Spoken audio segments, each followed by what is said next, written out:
Cito Beltran, your host, and I welcome you to today's episode of Agenda, where our agenda for the day has to do with this planned food summit of the Philippine government, including all stakeholders.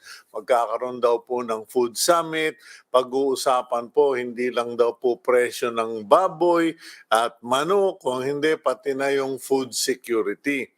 Ang tanong, dapat ba bang pag-usapan yan?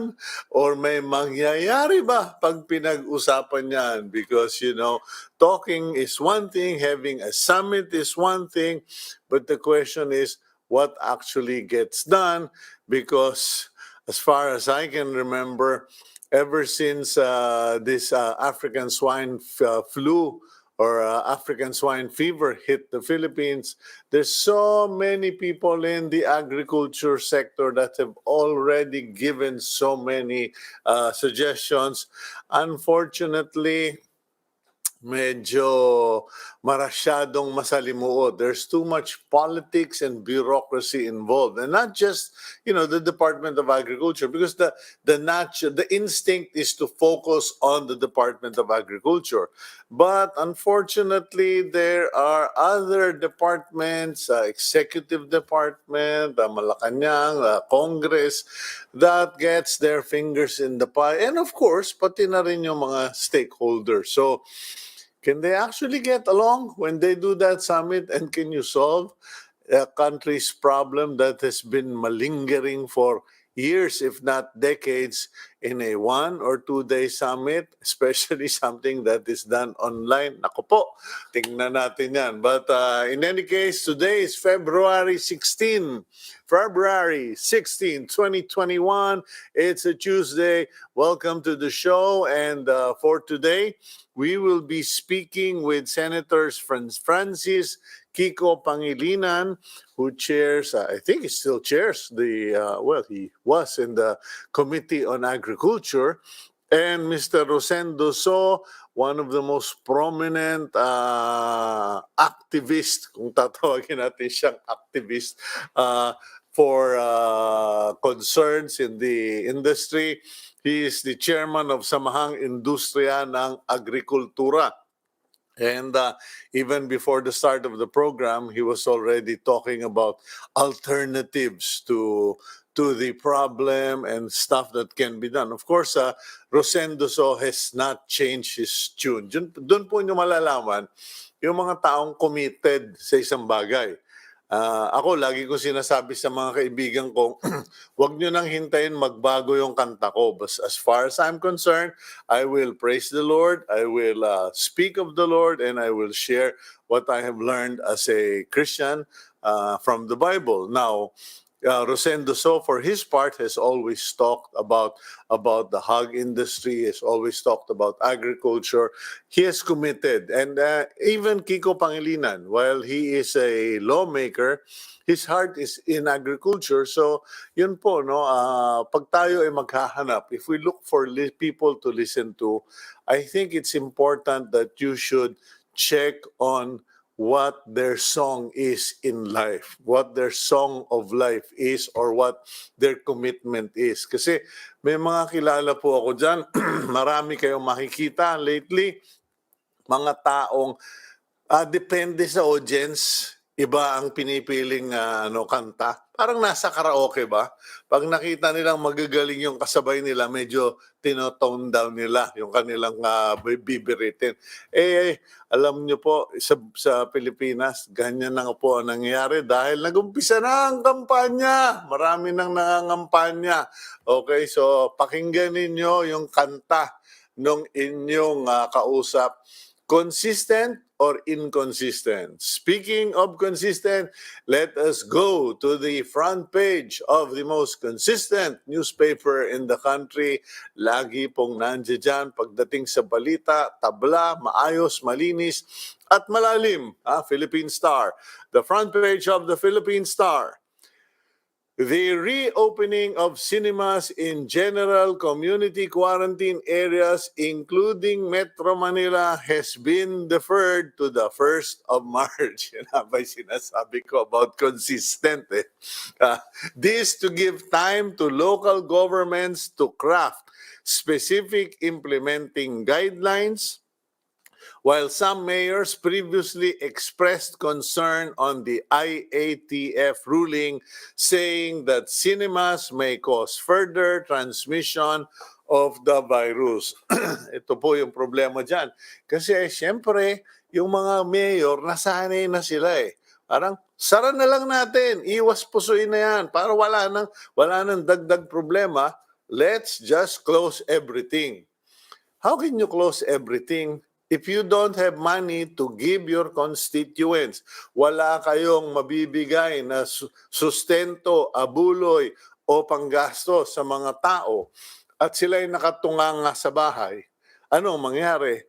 Digutom, okay? And I understand the problem of the mayors because at the end of the day, when the cases rise, sila yung pinuputukan.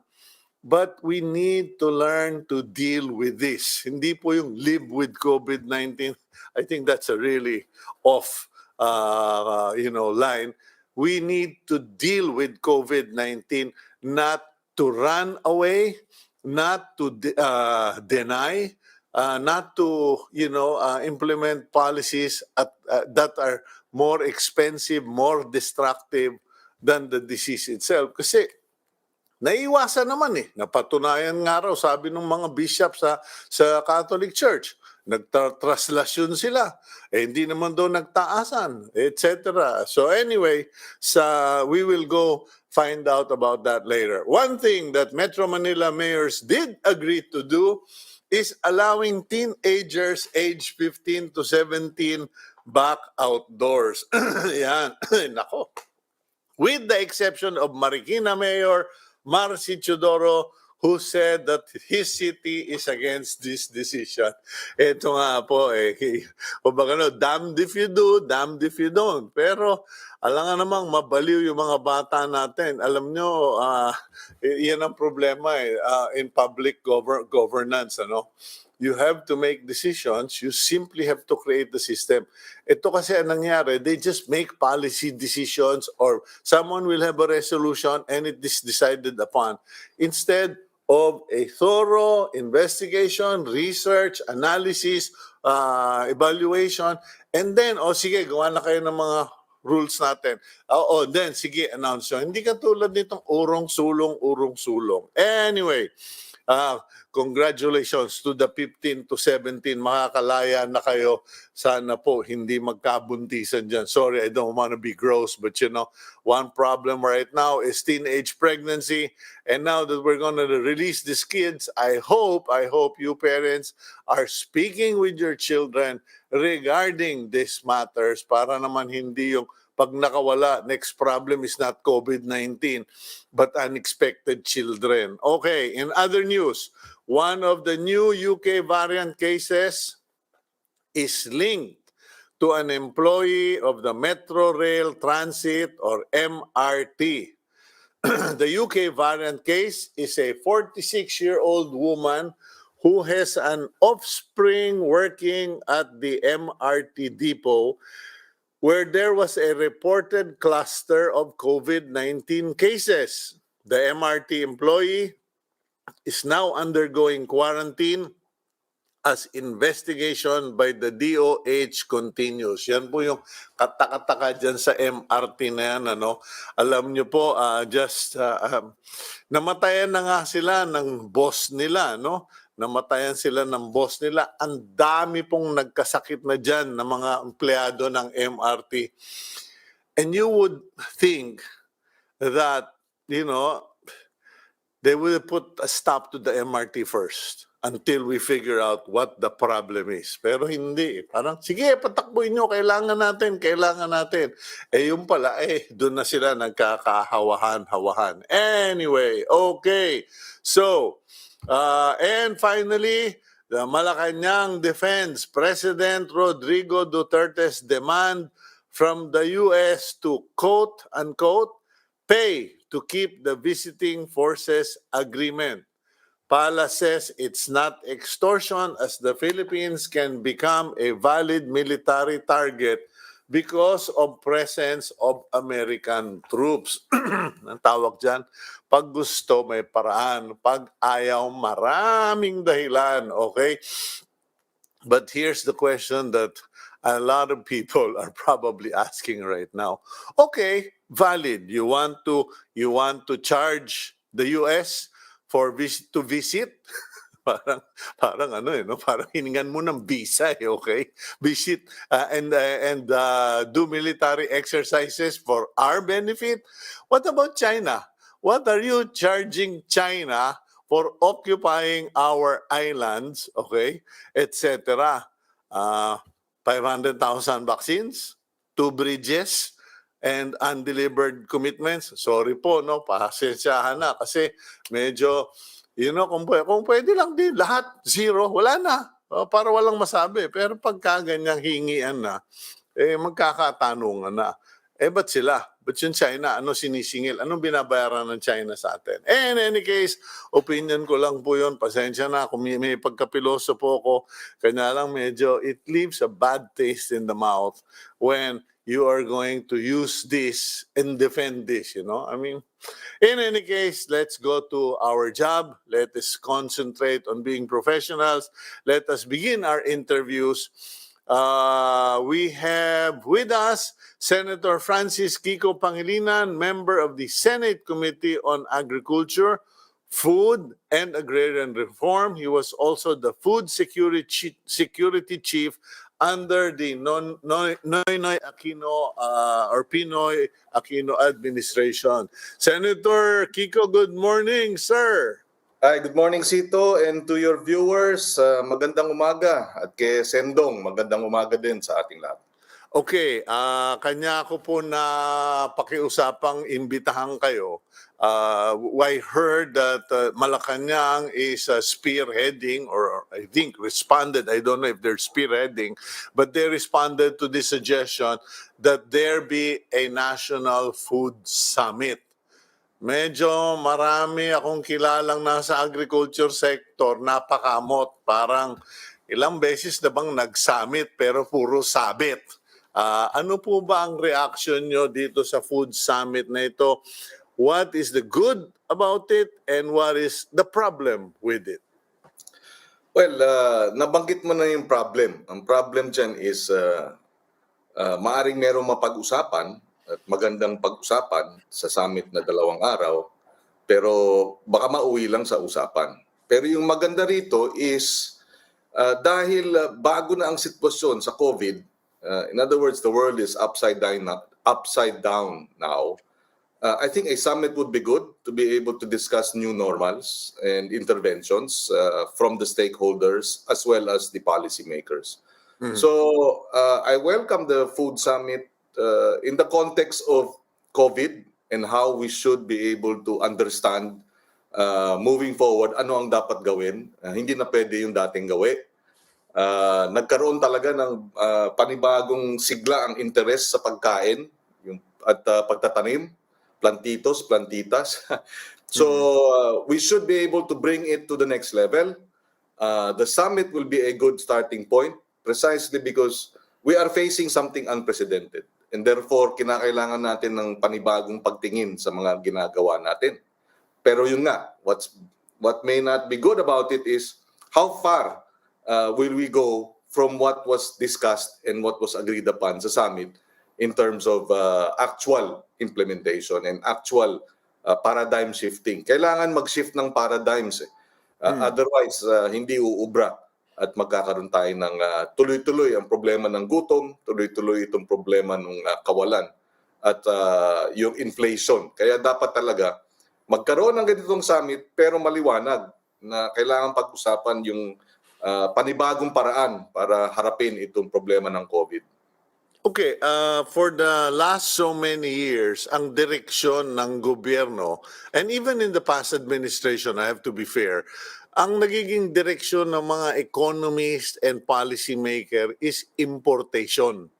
I don't know why, no? Kasi Nag-umpisa yan sa bigas, puro importation. Sabi nga nung isang sikat na congressman ngayon na dating economic advisor, it is cheaper to import than to grow. And sabi ko sa kanya, kinontra ko sa kanya, pag nagka-shortage sa Southeast Asia o sa region, kakain tayo ng simento at kakain ka ng salita mo kasi walang magbebenta sa atin ng pagkain.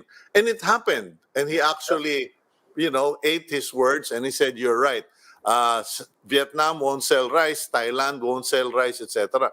But yun nagiging problema. Parang you were talking about, anong tawag mo doon, new paradigm, pagbabagong pananaw.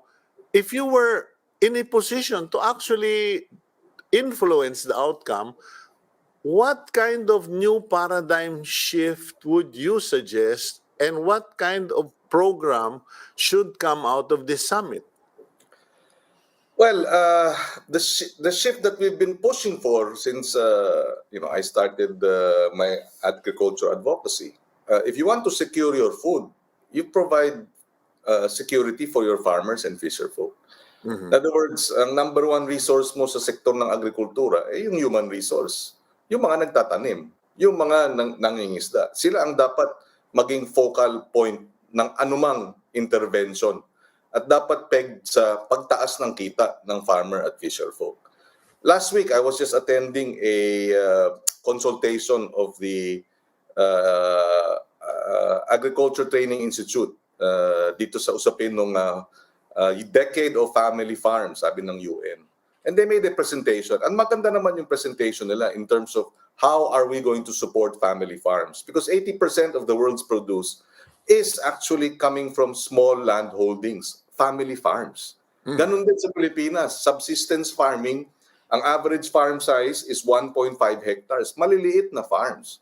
Pero doon sa presentation nila, sabi ko, kailangan nandyan yung benchmark. Magkano kinikita ng mga maliliit na farmers ngayon at magkano nais nating maging increase nila in incomes. Dapat may benchmarking. So going back, ano ang paradigm shift? Secure your farmers, secure your producers because in the end, that is the way towards food security. They will be able to plant more, they will be able to harvest more, they will be able to raise their incomes. You will have a new generation of farmers coming in. You invest in technology so that food prices will go down and hunger will be addressed. So ultimately, food security is national security. So yun ang dapat gawin. Noong 2008, nagkaroon talaga ng spike in world food prices.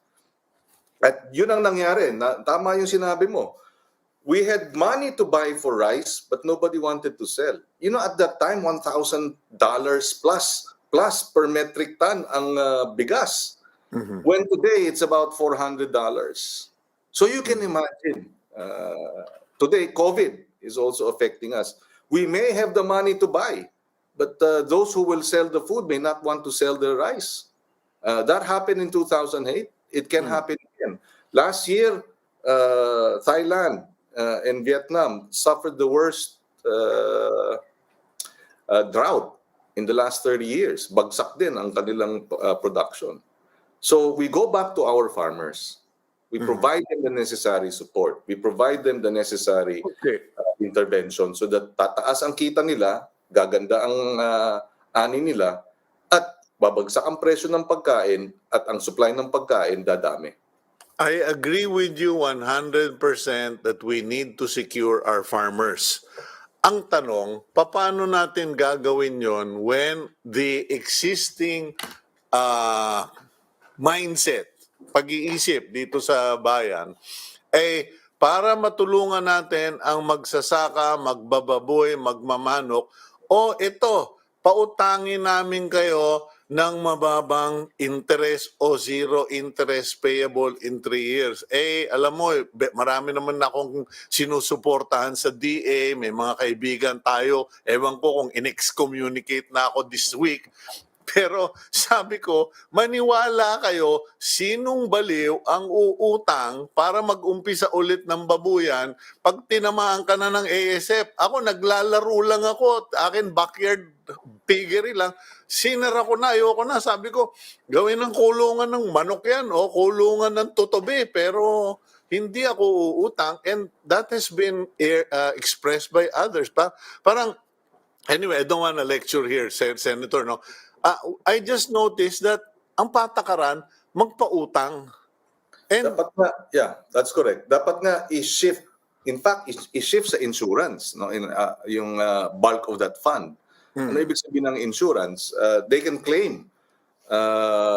Pag namatayan sila sa ASF, they can claim a insurance claims para mabawi nila yung nawala. Pangalawa, and dalawang ano yan, ang mangyayari dyan, dahil insured sila, they will be encouraged to continue, kaya nga hindi utang, di ba? They will be encouraged to continue raising hogs, number one. And number two, pag kami ASF, they will be encouraged to report. Kasi may claim eh. Ngayon kasi, pag hindi mo nire-report, edi lalong mahirapan mong i-monitor, nasa na ito. So one is insurance. The other really is cash assistance. I think, this is a pandemic. Sabi nga ikaw nga nagsabi, di ba? Yung ASF, yan ang COVID ng baboy. Wala pang gamot. Naghahanap pa tayo ng maayos na gamot at talagang matindi pagka ito'y kumalat. So kung ang ating mga kababayan, binibigyan natin ng ayuda, dapat bigyan natin ng ayuda, hindi utang, no? Itong ating mga kababayan na magbababoy. And around 60% of your hog raisers are still backyard farms, family farms pa rin 'yan. So talagang kinakailangan nila, sila ang pinakamaliit, at syempre, alam naman natin sa mga krisis na ganito, ang pinakamatinding kinatamaan yung maliliit. okay, aside from the fact that you and I grew up in the same neighborhood, went to the same university, Same street. same street, okay. Tapos pareho tayong in love sa agriculture. Ang tanong parang napansin ko lang sa Pilipinas, the government is the only one with the capacity, with the financial capacity. Sabi ko, nung nagtatanong ako, saan ba makakakuha ng similya yung magbababoy? Saan ba makakakuha ng fingerling yung gustong magtayo? Because I have experienced putting up a fish cage, floating fish cages sa Palawan. Nakapagpalaki kami ng mga malalaking lapu-lapu. Pero pag kinwenta mo yung gastos, bibilin mo yung similya sa kumpanya. Pagkatapos, bibili ka pa, etc. Parang sabi ko, why is the government not equipped or doing this giving away of seedlings for fish pens, giving away, yung kumbaga parang sa press release ko lang nakikita ito, Senator pasensya na, mahal ko yung tiga-DA, kanya lang, yung sabi mo nga, yung mind shift Yeah. Well, ultimately, we all have to realize that collectively we have neglected and taken agriculture for granted. In fact, we've looked down upon agriculture and fisheries as a whole. We think call centers are better. It's part and parcel, I guess, of our long-standing, decades-old, centuries-old bias against agriculture. Sabi ko nga bakit pag ikaw wala ng kinabukasan, ang description sa'yo is pupulutin ka sa kangkungan. Ano bang kasalanan ng kangkungan? Kangkong is agriculture, di ba? Tapos pag ikaw hindi bagsak sa mga grades mo, di ba? Nangingitlog. Di ba agriculture naman yung nangingitlog? O kaya nangangamote. It's all pejorative, it's all demeaning, it's all discriminatory. We have for centuries looked down on agriculture. We have stolen from our farmers and fisher folk. So it's also a mindset. Culturally, we have failed in terms of looking at agriculture as key to our progress and key to our development, economic growth and development. Sabi nga and I believe in Secretary Willie Dar, he means well, and I think he needs our support. No? Mm. Sabi niya, sleeping giant ang agriculture. You know how much Thailand spends for agriculture, government investments in agriculture? Around 1.5 trillion baht annually. 1.5 trillion baht annually is spent for agriculture. Tayo magkano? 62 billion ba? O 26 billion ba? Nakalimutan. 70 plus 30. 70 sa DA at 30 sa irrigation. So Thailand is spending 10 to 15 to 20 times more in agriculture than we are. Now, so moving forward, we should change that. Because when they see government is investing in agriculture, the private sector will follow. The private sector is tumataya ang government, tumataya. O hindi sama tayo. And then that's where you get the synergy. Time out lang, Senator Pangilinan. We'll just do a quick commercial and then balikan kita. Kasi dyan yung nagiging problema. Nag-iintay yung gobyerno sa private sector. Yung private sector, sinabing dati na kaming nandito, kayo naman ang gumalaw. We'll be right back here on Agenda.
You're back here on Agenda. I'm Cito Beltran, and with us, let's get back to Senator Francis Kiko Pangilinan regarding our agriculture woes. Mr. Senator, you were mentioning na,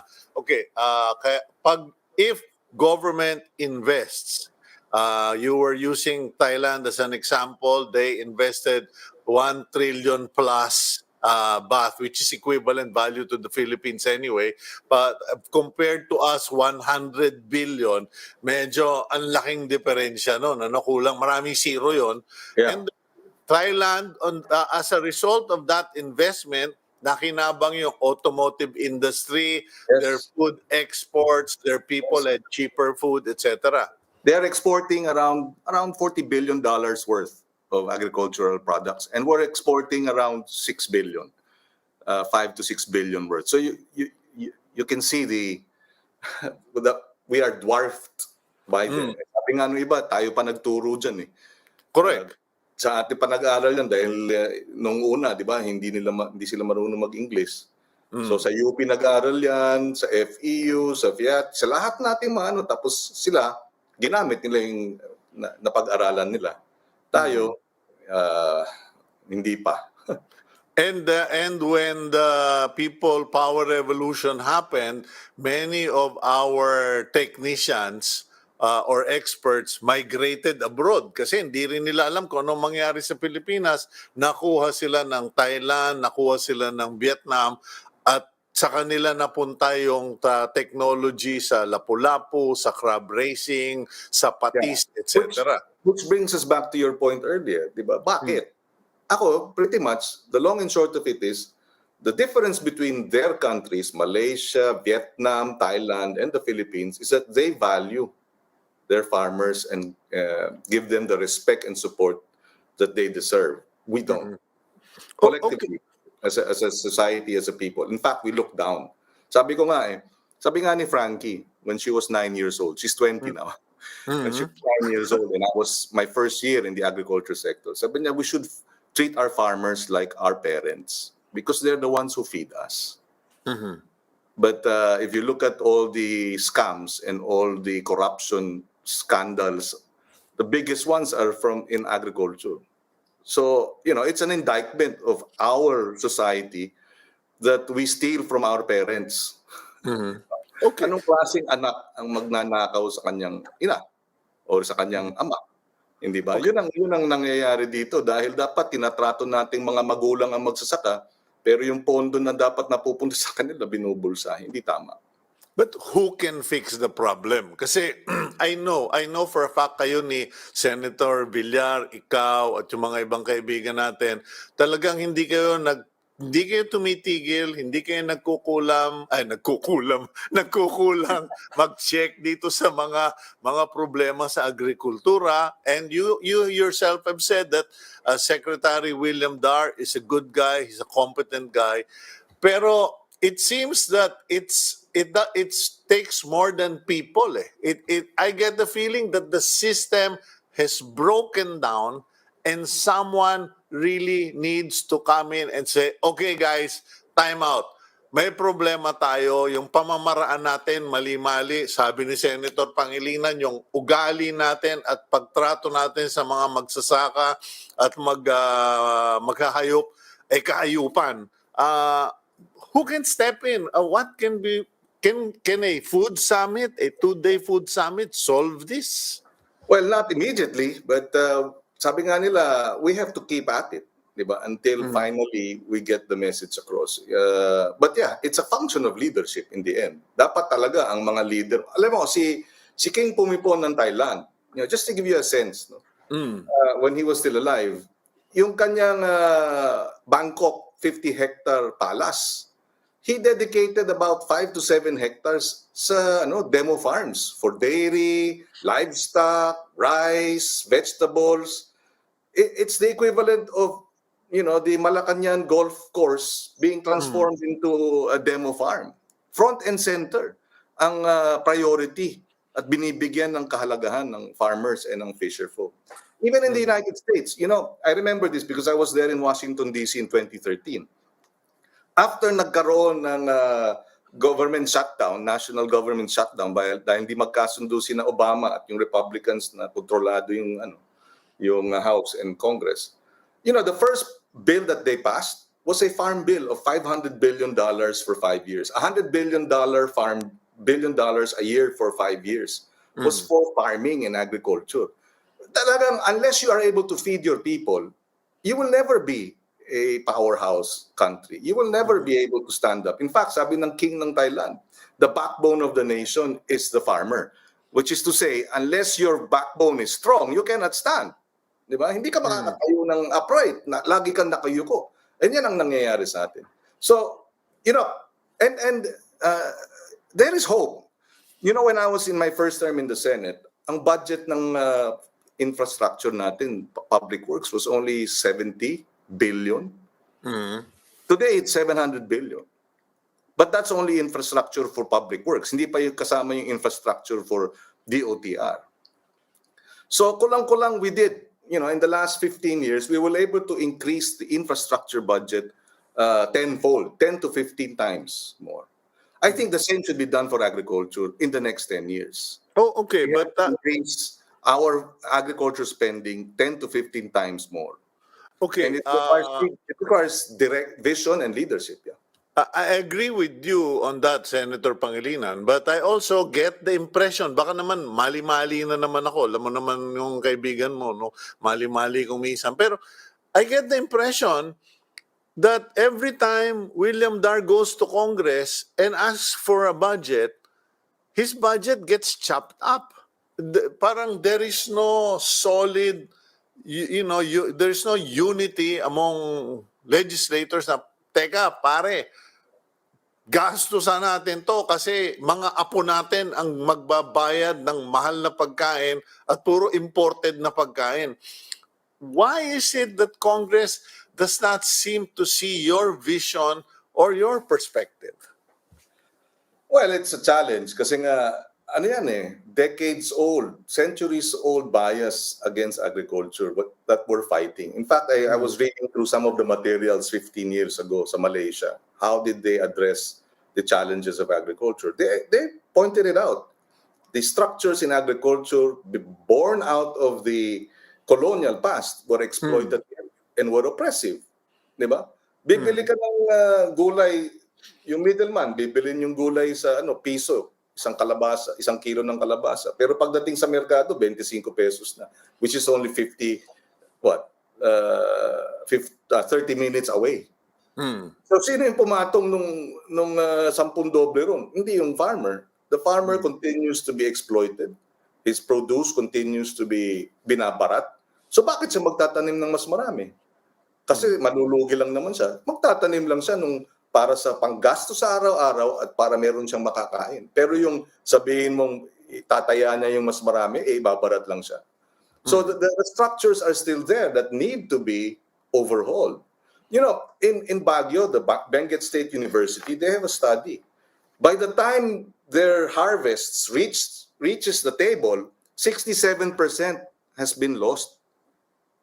Ibig sabihin, 33% na lang nung inani nila ang umaabot sa lamesa dahil sa post-harvest na kakulangan. Why aren't we investing in post-harvest? I will go back precisely because we don't see the need for it. We think it is waklas. Kahit na yung farmer mismo, yung kultura ng pang-aapi, nasa kanya na. Kasi sinasabi niya, magsasaka lang ako. Diba? At sasabihin niya sa anak niya, and this is really anecdotal, but maraming ganyan. Sasabihin niya, anak, 6 yung anak niya, yung isa mahina sa math. Sasabihin niya, anak, total mahina ka naman sa math. Huwag ka nang mag-aral, dito ka na lang sa farm. Parang dito ka na lang magsaka. Parang, diba? Bakit ganun? Last choice. Yeah, and can we blame the next generation of Filipinos, young Filipinos, who don't want to go into farming? Okay. Because it gives them the vow of poverty. But if we mobilize resources around the farming community, strengthen them, provide them the necessary support. You know, yung magandang halimbawa is the Kalasag Farmers Cooperative sa San Jose City, Nueva Ecija. May partnership sila with Jollibee Foundation. Jollibee buys 60% of their onions and the 40% they go to the market. You know, they're earning 10 times more than the average farmer's earnings. Okay. Because Senator, they are supported. Yeah. Senator, I'm down to my last 2.5 minutes with you, so I'm just gonna have to do bullet questions na lang. Sure. Kasi first, tinatanong ng news team, what about the price cap? Do you agree, disagree? Kasi naapektuhan na daw yung mga sellers, pati yung racers na papagbintangan. Does the price cap help or do you have another solution? I think the price cap can only help if you are able to isabay mo with, in fact, dapat suggested retail price, hindi price cap. We did that with rice. You know, we had a price cap in rice in terms of NFA during my time. But apart from that, we would sell it at 32 pesos. May kita na yun kasi ang landed cost ng bigas nun is 15 pesos per kilo. No? So when we would sell it at 27 pesos, yung regular meal at 32, kahit paano yung gastos namin doon sa bureaucracy ay nasasagot na. But we increased our presence sa merkado nung tinamaan tayo nung pagtaas ng presyo ng bigas nung 2014. In a span of 1 month, we flooded Metro Manila with NFA rice. We almost doubled our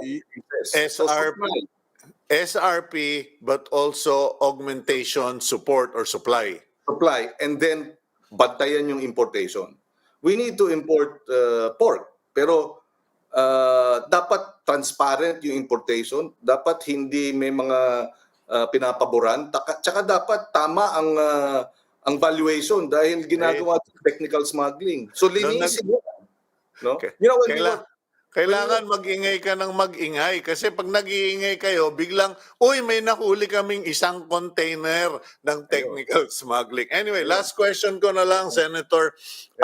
I suggested or I called the attention of the DA kasi nung talking about the American experience, nung bumagsak yung ekonomiya nila, ang unang naapektuhan yung mga farmers and the farmers bellied up, the banks kept getting all of the land until one morning, sabi ng mga bangko, teka, tanga tayo eh.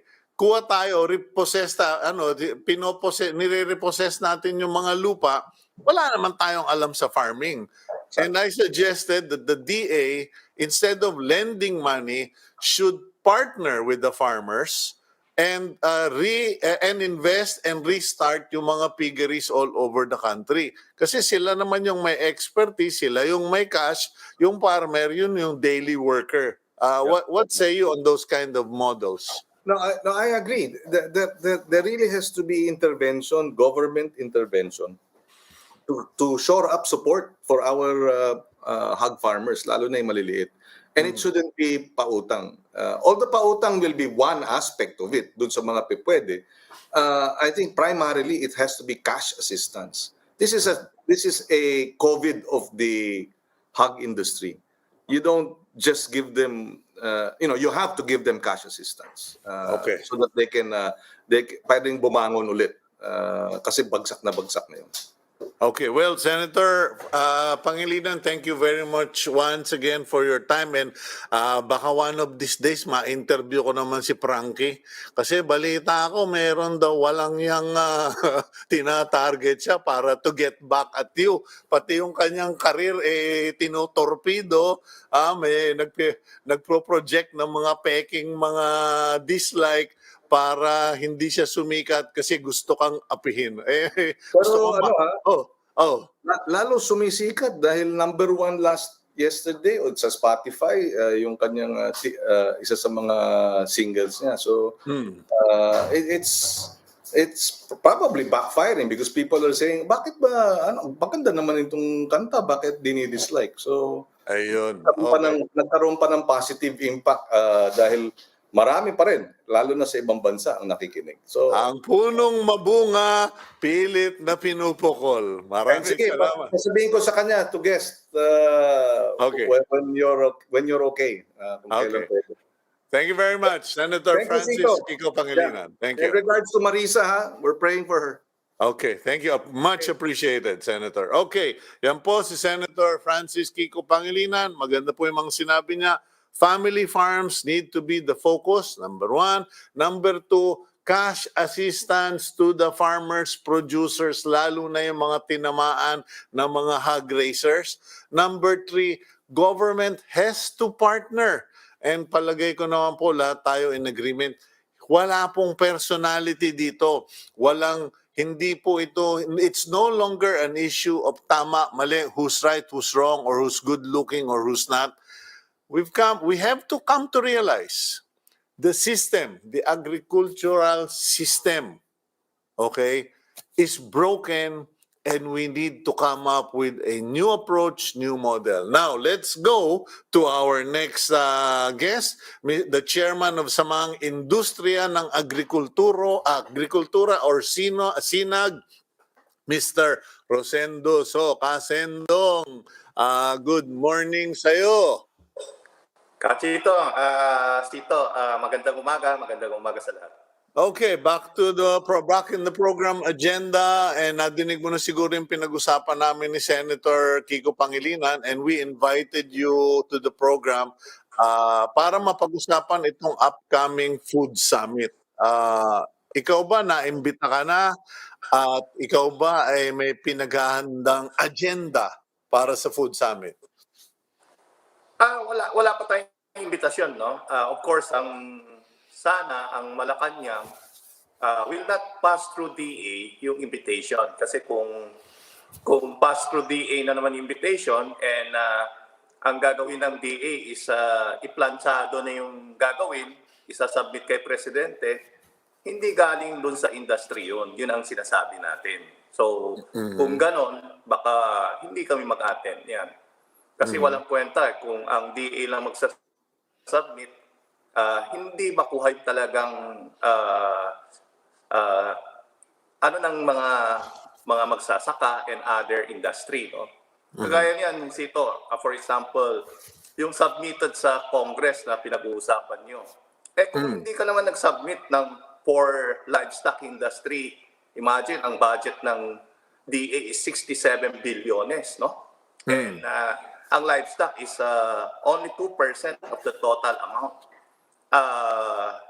livestock and poultry, no? I'm talking of livestock and poultry. Yung sa COVID, may 26 bilyones ang ating government for Bayanihan 2. And Bayanihan 1, I think ganun din ang budget. Pero ano bang preparation nila for the livestock industry? No, wala, no? So yun ang sinasabi natin. Dapat kasi yung head of the Department of Agriculture dapat naka-concentrate sa lahat na industry para at least nakita natin mas maganda yung labas ng output. Okay, now, ito yung napapansin kong problema pag pinag-uusapan ng agrikultura. Lagi tayong nauwi sa presyo ng bigas, sa mga smuggling, presyo ng baboy, ng karne, ng manok. It all just ends up being a discussion on market prices. Pero no one has really addressed, hindi napapag-usapan yung sabi nga ni Senator Pangilinan na matagal ng maling ugali sa mga magsasaka, maghahayop, matagal ng maling pamamaraan ng pagsasaka na base pa dun sa mga hacienda at hacienderos, etc. Bakit hindi nangyayari yan sa among industry players? I mean, even among your associates sa Kasendong. Kasi parang sabi ko nga, kahit ano pa mangyari dyan, kung ayos naman yung sistema, lahat kayo yayaman, at pag yumaman kayo, lahat kayo kaiinggitan, lahat gusto nang maging farmer. Yeah, Sito, I think kailangan encourage ng ating Department of Agriculture na dapat yung rice field, no, for example, kailangan siguro one portion mag-alaga ka ng hito, no? For information lang, sa 2,000 square meter na linagay ko dun sa rice land ko na hito, no, I'm earning around 200,000, no? Ganun sa ganung kaliit, no?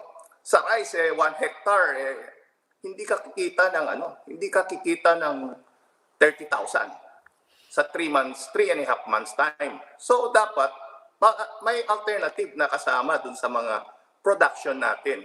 And imagine ganun kaliit lang na square meter, you can earn 200,000 na hindi mo kayang kunin yan sa rice field. So dapat may alternative na binibigay ang Department of Agriculture, no? And hindi naman natin iiwanan yung rice dahil yung sa 1 hectare babawas lang naman tayo ng 20% dun sa 1 hectare. So may rice crop pa rin, pero may other crop ka na pwedeng ialaga. Pero matanong ko lang, Kasendong, no? Kasi marami tayong mga kaibigan at our level, kahit na sabihin natin mga city boys sila, pag nag-retire, nag-uwian din sa probinsya. May alam nga ako, dyan pa sa Tagaytay, nagtayo ng farm, bumili ata siya ng mga 2 or 3 hectares. Nagtayo siya, puro gulayan, ano? At talagang marami siya na-produce. Kanya lang, pare-pareho kami ng problema. Magagaling tayo kasi ang dami nating kaalaman. Biglang nakalimutan, teka, saan mo dadalhin lahat yung produkto na yan? Ang dami-dami niyan. Walang bagsakan, ika nga nila, o walang mga bumabiyaheng nangongolekta. So napipilitan silang magbahay-bahay o pamigay. Paano ba yan? You're talking about alternatives, but are there markets for these alternative products? Yeah, yung hito, for example, Sito, I'm selling around 115 pesos per kilo, no? And this is affordable. Ang benta sa market nasa 140, no? So, alternative Pero yan. pupunta sa'yo o ikaw magdi-deliver sa mga bahay-bahay? Pupunta na sa akin. Pick up So, na sa akin. okay. Pinost ko lang sa Facebook, no? And pupunta na sila. And dapat kasi magtayo ng bagsakan ang etong Department of Agriculture. Si Secretary Prosi Arcala, for example, nagtayo dito sa Ordaneta ng bagsakan na yung farmers ang magdi-display doon sa area. Ibig sabihin, kung may ani ako, pwede ako magdirekta, magbenta doon. Ayun. And yung mga biyahero, kukuha makukuha Oh. na lang doon sa area. So, Okay. maganda yun. Matagal ko na sinasabi yan kasi Endong sabi ko kung pwede gawing batas na lahat ng barangay merong parang community wet market o marketplace for vegetables, etc. Pero mag-break lang tayo sandali kasi Endong, and when we return, let's talk about yung mga alternatives na sinasabi mo kasi balita ko isa ka, may mga nag-email sa akin, pwede raw palitan naman ng ng kuneho yung baboy. We'll go for a quick break, and when we come back, I'll explain to you what coneho means here on Agenda.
Okay, you're back here on Agenda, and we are talking to Rosendo So regarding alternative agricultural products. And I just realized, when you talk about alternatives, it is either unhealthy, illegal, or fattening. Ibig ko sabihin, kasi sabi mo kanina, Kasendo, no, baboy.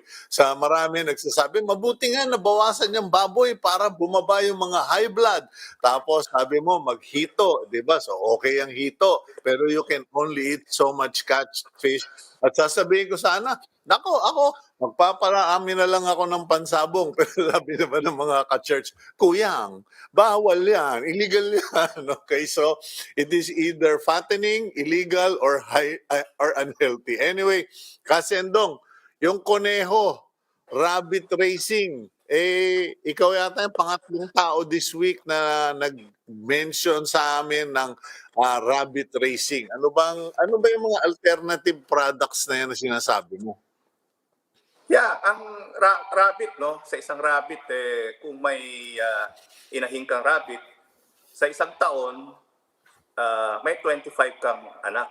Yun ang mangyayari, no? And ito is one time kasi na mga anak ang rabbit is around 5 average, no?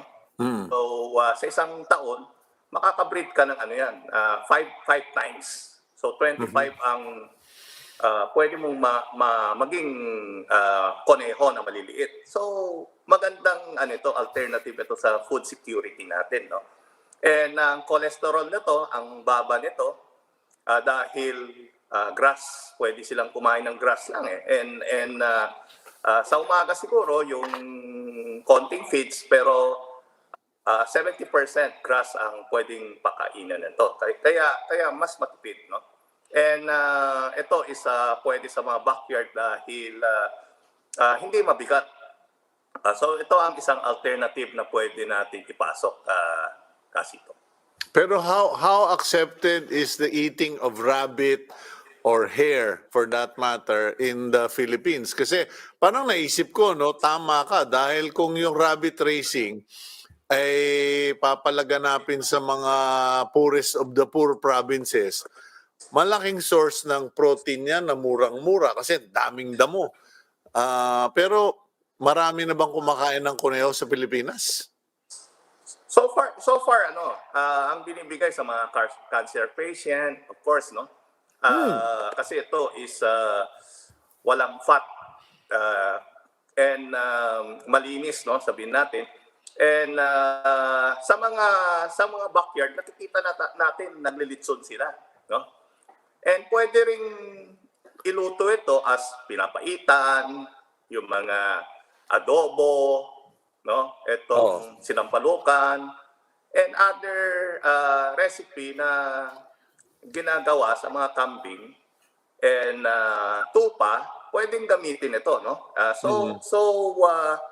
Ang nakikita natin kasi ito gusto natin ma-reach dun sa barangay level eh. And Okay. nag-start na sila, no? Kasi madaling alagain eh. And ang maganda nito, walang langaw.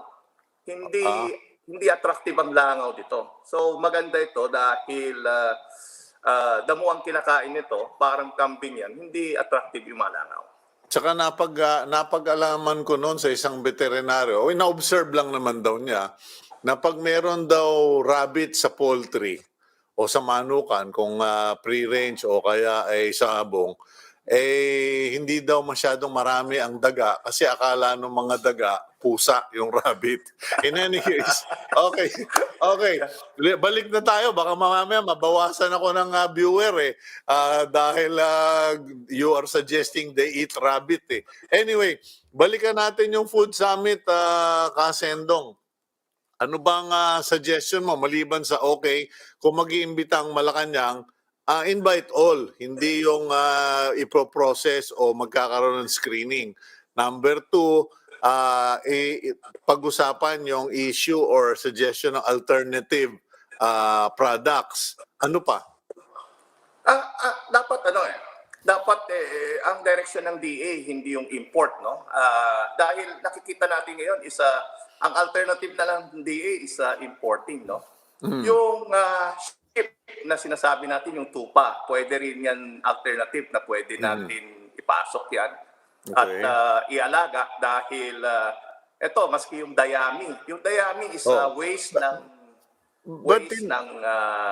mga rice, no? Yeah, but in terms sinusunog na lang yan. So pwedeng gamitin. But in So, terms of alternative. okay na tayo sa alternative, Kasendong. Pero in terms of management of the agriculture sector, ano ba ang pwedeng baguhin? Kasi katulad ako, sinasabi ko mag-invest lagi sa mga training institutions o training schools. Sinasabi ko na dapat mag-partner yung DA sa mga farmers para yung DA magdala ng baboy, ng livestock, magturo ng technology, yung may-ari lang ang nagpapaandar ng pasilidad. Ano pang dapat baguhin ng Department of Agriculture or ng lipunan? Siguro yung education sa tao na hindi lang baboy, hindi lang manok ang pagkain, to educate mga tao na may alternatibo tayo. Kasi yung baboy tinamaan na tayo ng ASF. So hindi ganun kabilis, no? Parang COVID yan, pero ito is wala pang vaccine. And ang problema natin, ang Department of Agriculture, yung first border natin, hindi sinusuri pa rin, no, yung dumadating sa atin. So ito is takot ang mga racer na mag-take risk, na mag-alaga. So the best way siguro to promote other food na pwedeng alternative para dito sa ating bansa. Dahil pag-isipan natin yung sa baboy, siguradong tataas ang presyo niyan dahil konti na lang ang alaga natin. And ang other countries din nababawasan. So dapat mag-isip ang Department of Agriculture ng ibang alternative. Okay, Kasendong, I have to go. Medyo naubusan na tayong oras, pero maraming salamat. At I think your key message is alternatives. Thank you very much, Rosendo So of SINAG. Thank you. Okay. Yan po si Rosendo So, Chairman Samahang Industriya ng Agrikultura. And before we close, we have the Netizen Report brought to you by Team Agenda.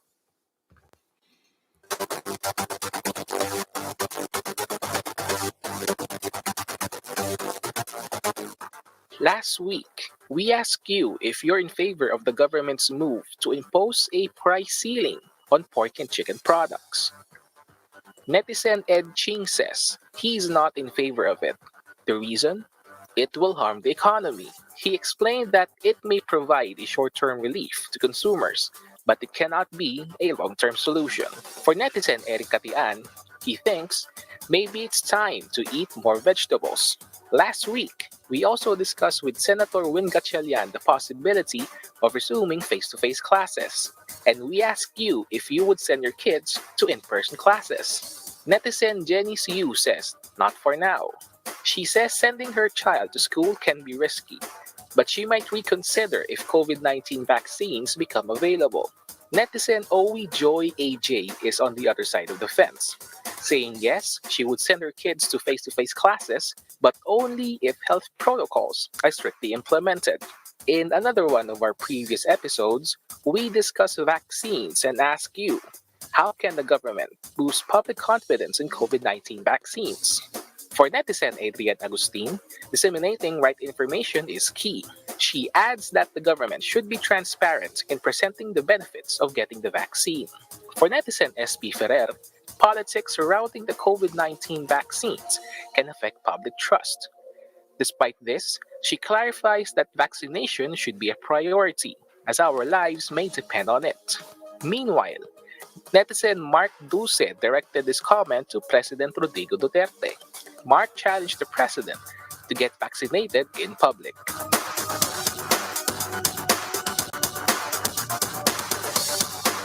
Okay, that's the feedback of our viewers. Thank you very much po. Malaking bagay po para sa amin yon. And gusto ko lang batiin, Mr. Jean Valenzuela, Cebu City.